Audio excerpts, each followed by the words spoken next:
Et bonjour les amis Turfis, c'est Simon. J'espère que vous allez bien et que vous êtes prêts à étudier avec moi le quintet de ce mercredi. Ce mercredi, on va à Agen sur une piste corde à droite avec rendement de distance pour les chevaux les plus riches. On est sur une course-poursuite. Donc ce mercredi, au trot attelé avec 15 partants, 10 chevaux au premier poteau contre 5 au second poteau. Vous le verrez, les grands favoris seront surtout au second poteau.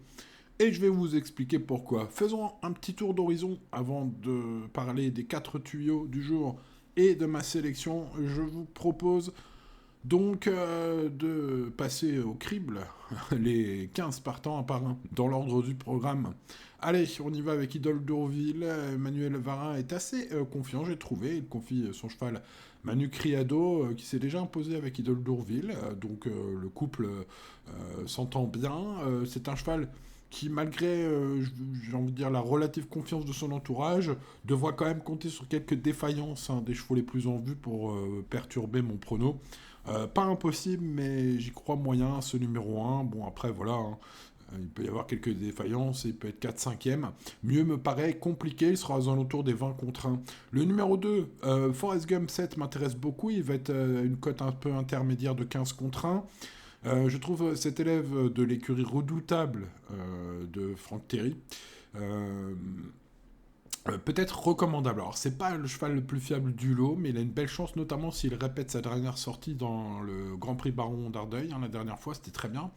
Et puis, en plus, il est plaqué des 4. Hein. La dernière fois, il était plaqué des antérieurs. Je pense que ce 2 peut être un petit choix sympathique. On le verra même un peu plus tard.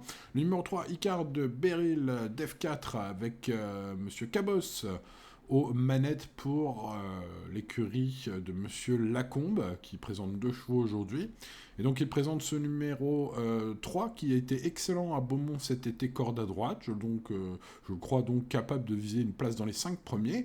Dans ce quintet plus provincial, voilà, ce petit cheval de province me semble recommandable, plutôt en milieu de ticket. Il sera environ à 13 contre 1. On passe au numéro 4, First de Choiseul, qui est l'autre partant de Monsieur Lacombe, qui le pilote, qui est déféré First de Choiseul. La musique est pas terrible, on trouve pas de performance très régulière ces derniers temps. Les ambitions de l'entourage sont limitées, mais bon, quand son mentor fait le petit tour comme cela, il arrive parfois à choper des 5e places à 100 contre 1. Ça va être à peu près sa cote, hein, ce numéro 4, pour les amateurs de sensations très fortes qui n'ont pas peur du risque, pas peur de voir son cheval finir dernier. Ce numéro 4 peut intéresser les plus fous d'entre vous. Le numéro 5, 50, peut-être attention à ce 5. Euh, la concurrence est trop solide pour l'espérer jouer le podium, peut-être. Malgré tout, ça reste un peu un tout ou rien. Il pourrait briser nos rêves hein, s'il reste dans les bonnes allures. Il est en forme. Voilà, ce 5, j'avoue quand même regretter un peu de ne pas avoir eu la place hein, de le mettre. Bon, voilà, à vous de voir. Si vous gardez ce Brossard, hein, c'est la famille Brossard qui s'en occupe, il sera aux alentours des 15 contre 1. Le numéro 6, Ivram, sera plutôt abandonné hein, dans les 70 contre 1 peut-être, hein, en tout cas à grosse cote.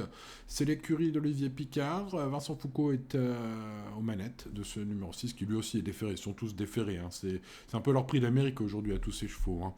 Donc voilà, il a fait un bel été, il est compétitif pour une petite place.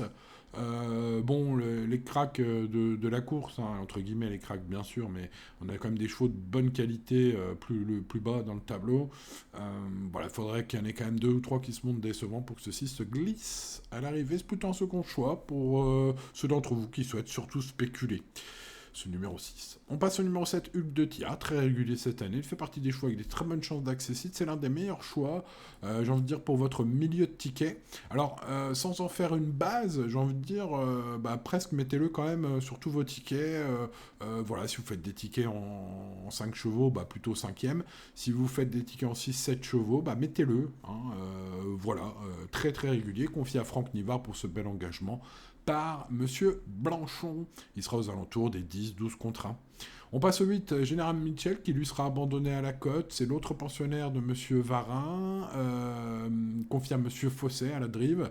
Ses ultimes courses sont vraiment pas terribles. Malgré le bon engagement, je pense que ce numéro 8 hein, aura fort à faire, puisque c'est surtout un cheval performant sur les pistes en gazon. J'en préfère vraiment d'autres. Voilà, ce but me plaît pas trop. On passe au 9, Happy Dubois, David Beckert, hein, le pilote souvent redoutable dans la région, pilote ce cheval à Eddy Plancheneau.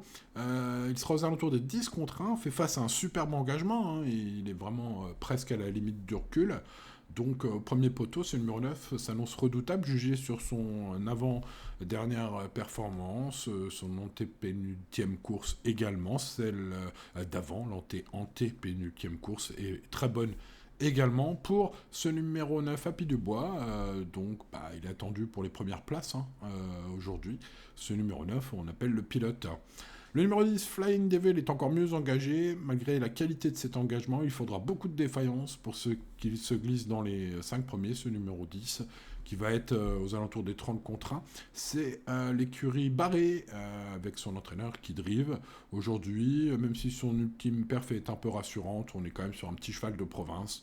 Donc voilà, sans rayer totalement, voilà, il faudrait quand même beaucoup de chance si vous glissez ce 10 pour qu'il se mette à l'arrivée, c'est mon avis. Allez, on passe aux chevaux du second poteau avec un trèche pour commencer, un Jacques-Henri qui présente son cheval et qui le mène. Alors Gold de Cagne, le numéro 11, rend 25 mètres, vous l'avez compris. Il est bien en ce moment en forme. Là, il affronte non seulement des chevaux au premier poteau qui peuvent le contester, mais en plus des favoris solides qui seront un peu plus loin là dans cette étude. Voilà, pour une petite place seulement, j'ai envie de dire ce 11. Le numéro 12, Entre Amis, lui aussi affronte un lot relevé, je trouve. Pas de marge du tout. Au second poteau, il faudrait vraiment que ce 11 et ce 12 se fassent tirer par les favoris pour revenir dans leur dos et voilà, prendre une place. Donc, je crois pas non plus trop à ces chevaux, à Entre Amis non plus. Donc, que ce soit le 11 qui sera aux alentours des 30 contre 1 ou ce numéro 12 qui sera à peu près à la même cote, peut-être un peu plus joué. Il est piloté par Romain Lecreps, c'est l'écurie Feuilleté. En bout du bout, quoi, on va dire. Bon, on attaque du lourd, les amis, avec Happy Jodeline, Girolamo et Gardner Shaw, le 13, le 14 et le 15. Commençons par le 13, le premier pensionnaire de Monsieur Henry qui présente deux chevaux. Confié à Mathieu Abrivard, c'est la course visée pour ce numéro 13. On peut tout simplement dire que s'il n'est pas sur le podium, on sera tous très déçus, je pense. Son entourage, Mathieu Abrivard, moi, tous les turfistes, les observateurs, voilà, c'est un peu sa course à ce numéro 13, mais c'est aussi un peu la course du numéro 14, hein, Girolamo, piloté par Pierre Lemoelle, l'entraînement Lemoelle aussi, hein, donc un cheval, vous connaissez Girolamo, il a gagné son GNT à Reims niveau groupe, hein, c'est donc le cheval de classe du lot, s'il s'en rappelle. Il descend quand même pas mal de catégories ici. Il peut tout à fait gagner aussi ce 14. Et puis le 15 aussi, le mieux engagé, Gardner Shaw, après des performances encourageantes. Franchement, il serait pas dans les 5 premiers celui-là. La qualité de l'engagement est magnifique. Il a été préparé spécialement pour, hein, par donc l'écurie de Monsieur Henry, hein, c'est le deuxième partant. Voilà, un cheval qui a été ferré par 2 fois, qui cette fois est confié à Alex Abrivard. Voilà, son entraîneur est chaud sur sa forme, hein, le cheval est parfait, déclare Yannick Henry sur Equidia. Donc, vous le savez, maintenant, vous pouvez dire, vous le savez.